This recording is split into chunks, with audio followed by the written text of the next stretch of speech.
بسم اللہ الرحمن الرحیم۔ آج ہم بیان کریں گے حضرت ادریس علیہ السلام کے بارے میں۔ وجہ نام ادریس یہ ہے کہ پڑھانے کی کثرت کے سبب سے لقب آپ کا ادریس ہوا، اور علم نجوم آپ کے معجزات میں سے ہے۔ وہ زمین پر عبادت کرتے، ان کو فرشتے سب آسمان پر لے جاتے۔ اللہ تعالیٰ نے فرمایا، اور یاد کر کتاب میں ادریس کو کہ وہ تھا سچا نبی، ہر روز پیرہن سیتے تھے، ہر دم سینے میں تسبیح پڑھتے تھے، اور وہ اجرت سلائی کی کسی سے نہ لیتے۔ ایک روز کا ذکر ہے کہ وہ اپنے کام سے فراغت پا کر بیٹھے تھے کہ اسی وقت ملک الموت با آرزوئے تمام امر الہی سے آدمی کی صورت میں بن کر مہمان کے طور پر رات کو حضرت ادریس علیہ السلام کے دروازے پر آ پہنچے۔ آن حضرت صائم الدہر تھے۔ جب شام ہوئی افطار کرتے وقت کھانا آپ کا بہشت سے آتا، جس قدر چاہتے کھا لیتے، باقی کھانا پھر بہشت میں چلا جاتا۔ اور اس دن کا کھانا جب بہشت سے آیا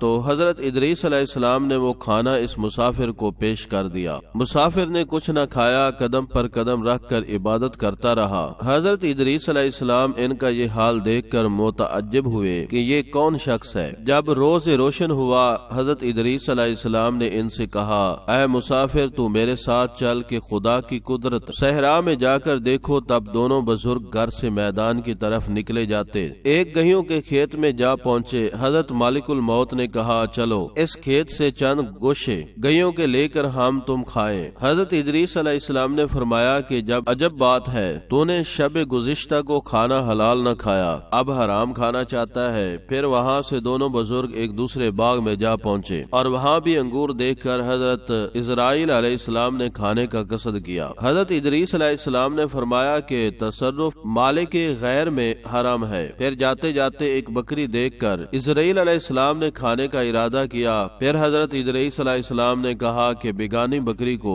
ذبح کر کے کھانا ممنوع ہے۔ بس اسی طرح 3 روز تک دونوں باہم گفتگو کرتے رہے کہ جب ادریس علیہ السلام نے معلوم کیا کہ یہ کون شخص ہے اور بدی عالم سے معلوم نہیں ہوتا، تب حضرت نے فرمایا کہ خدا کے واسطے ظاہر تو کرو کہ تم کون ہو۔ اس نے عرض کیا، میں اسرائیل علیہ السلام ہوں۔ تب حضرت ادریس علیہ السلام نے فرمایا کہ بھائی، کیا سب مخلوقات کی جان تم ہی قبض کرتے ہو؟ انہوں نے کہا، ہاں۔ حضرت نے فرمایا، شاید کہ تم میری جان قبض کرنے کے لیے آئے ہو۔ انہوں نے کہا کہ نہیں، میں تو تمہارے ساتھ خوش طبی کرنے آیا ہوں۔ حضرت ادریس علیہ السلام نے کہا کہ آج 3 دن سے تم میرے ساتھ ہے، اس عرصے میں بھی تو نے کسی کی جان قبض کی ہے؟ وہ بولے، فرشتے نے کہا کہ کل جان قبض کرنا ہمارے ہاتھ میں ایسا ہے کہ جیسے تمہارے دونوں ہاتھ کے نیچے روٹی رکھی ہوئی ہے، یعنی جس کی اجل آتی ہے اللہ تعالیٰ کے حکم سے میں ہاتھ بڑھا کر اس کی جان قبض کر لیتا ہوں۔ اور بولا، اے حضرت ادریس، میں چاہتا ہوں کہ تیرے ساتھ رشتہ برادری کا کروں۔ حضرت ادریس علیہ السلام نے فرمایا کہ میں تیرے ساتھ رشتہ برادری کا تب کروں گا کہ تلخی جان کی ایک بارگی تو مجھ کو چکھا دے، تاکہ خوف اور عبرت مجھے زیادہ ہو، اور پھر عبادت اپنے خالق کی زیادہ کرو۔ مالک الموت نے کہا کہ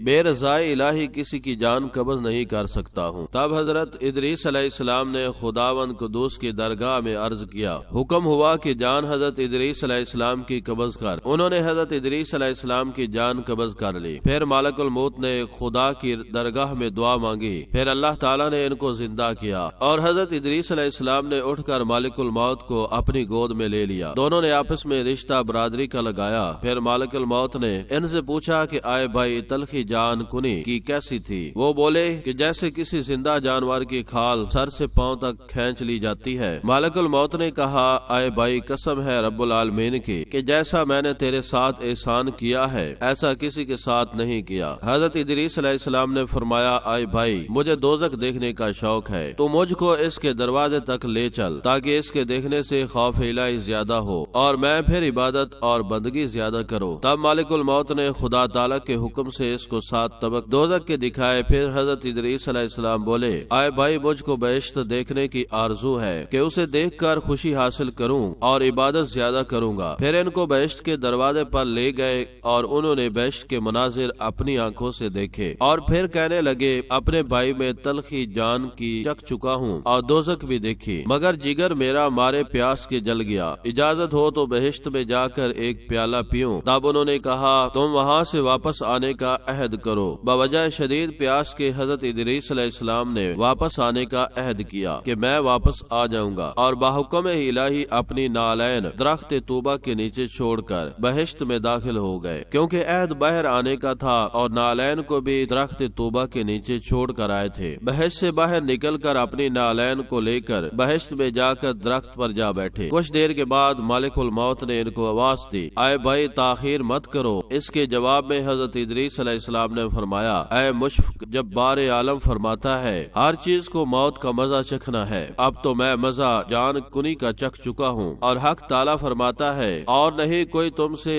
جو نہ پہنچے گا اس میں، 100 میں دوزخ میں بھی پہنچ چکا ہوں۔ اور یہی جلیل جبار فرماتا ہے نہ پہنچے گی وہاں ان کو کچھ تکلیف اور نہ ان کو وہاں سے کوئی نکالے گا، یعنی جو بہشت میں گیا پھر وہ باہر واپس نہیں آئے گا۔ اے بھائی اب ہرگز باہر نہیں آنے کا۔ درگاہ باری سے آواز آئی، اے اسرائیل تو حضرت ادریس علیہ السلام کو چھوڑ کر چلا جا، میں نے اس کی تقدیر میں یہی لکھا تھا۔ تو حضرت ادریس علیہ السلام موت کا مزہ چکھ کر اور دوزخ بھی دیکھ کر جنت میں جا رہے، تب اسرائیل نے بولے بہشت حرام ہے انبیاء پر جب تک کہ خاتم الانبیاء داخل نہ ہو۔ بہشت میں پھر آواز آئی، اے اسرائیل میں بہشت کو داریغ نہیں رکھتا ہوں، لیکن اول بہشت میں حضرت محمد صلی اللہ علیہ وآلہ وسلم داخل ہوں، بعد سب امت ان کی، اور قول دوسرا یہ ہے کہ طواف کرنے والے سب طواف کرتے رہیں بہشت میں۔ اور حق تعالی نے فرمایا اور اٹھا لیا ہم نے اس کو اونچے مکان پر، پس بہشت میں حضرت ادریس علیہ السلام تو جا رہے ہیں اور ان کے فرزند سب فراق میں شب و روز گریہ و آزاری میں تھے کہ ایک روز ابلیس لعین ان کے پاس آیا اور کہا کہ تم مت رویا کرو، تمہارے باپ کی سی ایک صورت میں بنا دیتا ہوں، تم اس کو شب و روز دیکھا کرو اور پوجو، اس سے تمہارا سب درد دکھ اور غم جاتا رہے گا اور تم سب خوش رہو گے۔ ابلیس علیہ لعنہ